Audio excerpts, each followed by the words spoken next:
I've worked on ice cores from Greenland and Antarctica, spanning up to 800,000 years, in particular to quantify past changes in polar temperature, to understand the mechanisms of polar amplification, and to test the skills of climate models also used to project future changes.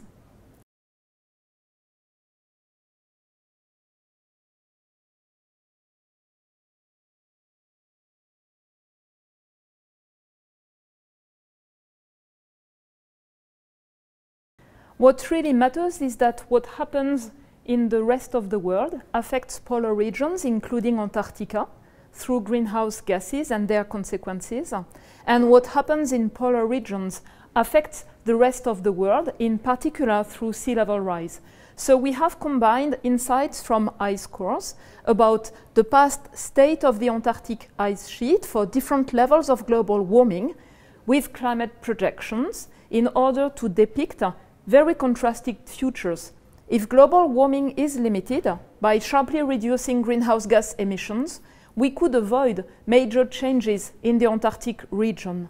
However, if greenhouse gas emissions are stable or continue to increase, then we expect major changes, and by 2070, the risk of irreversible consequences, in particular from the flow of the Antarctic ice sheet, committing sea level to rise by several meters over several centuries.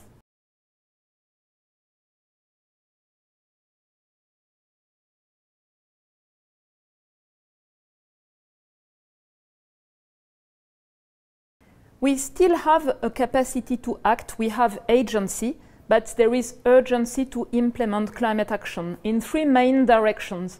The first one is to act on the cause of global warming, which means implementing all the solutions to reduce greenhouse gas emissions as fast as possible. And there are technological solutions, solutions based on nature, and of course, solutions based on sufficiency and lifestyle changes.